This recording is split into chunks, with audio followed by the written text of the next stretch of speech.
हमने डिस्कस किए पॉइंट्स। सबसे पहला पॉइंट था डेवऑप्स। नाम से अगर हम इसको देखें तो dev for developers, ops for operation teams. Developer कौन होता है? डेवलपर वो शख्स या वो टीम होती है जो हमारे प्रोग्राम को बनाती है, कोड करती है, प्रोग्राम करती है। ऑपरेशन टीम क्या करती है? जब वो प्रोग्राम बन जाता है, कोड हो जाता है और चलने के, डिप्लॉय होने के काबिल हो जाता है, टेस्ट हो जाता है, उसके बाद ऑपरेशन टीम का काम होता है कि किसी भी सर्वर्स पे वो एप्लीकेशन को डिप्लॉय कर दे। डिप्लॉय करने के बाद वो यूज़र्स तक आसानी से अवेलेबल रहते हैं। स्क्रीन पे इस वक्त आपकी एक डायग्राम आ रही है जिसमें डेव के कुछ काम यानी डेवलपर के कुछ काम और ऑप्स टीम यानी ऑपरेशन टीम के कुछ काम मेंशन हुए हैं। शुरू करते हैं डेवलपर के काम से। डेवलपर का सबसे पहला काम होता है कि वो प्लान करेगा।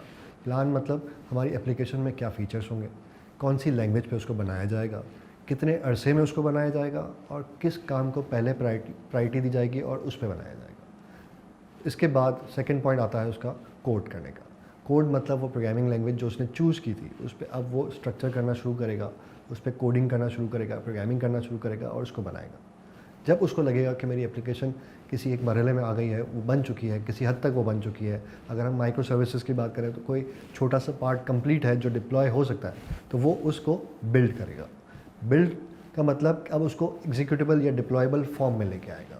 उसके बाद उसको वो टेस्ट करेगा कि जब वो डिप्लॉय होगी तो क्या वो इस काबिल है, उसमें कोई एरर तो नहीं, उसमें कोई बग तो नहीं, वो उसको चेक करेगा।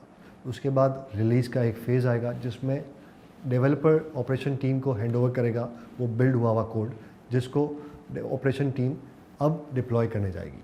रिलीज़ के बाद डिप्लॉय करने की बारी आती है, यानी सर्वर्स पे उनको बाकायदा तौर पे एप्लीकेशन को चलाया जाए ताकि यूज़र्स उन सर्वर को एक्सेस करके उस एप्लीकेशन से फ़ायदा उठा सकें। उसके बाद उसको ऑपरेट किया जाता है। ऑपरेट करने के बाद उसको मॉनिटर किया जाता है कि क्या उस एप्लीकेशन में कोई प्रॉब्लम है, कोई बग है, कोई चीज़ ऐसा है जो मसला पैदा कर रही है, तो उसको हम रेक्टिफाई कर सकें।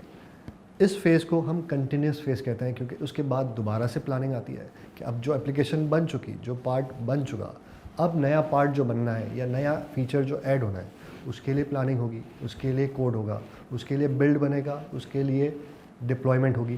तो ये सारे काम, चूँकि पहले दो अलग अलग टीमें हुआ करती थी, डेवलपर एक अलग टीम हुआ करती थी, ऑपरेशन टीम एक अलग टीम हुआ करती थी, बट जब हम क्लाउड नेटिव कंप्यूटिंग की बात करते हैं तो ये सारे काम एक डेवलपर खुद ही अपने हाथों से करता है।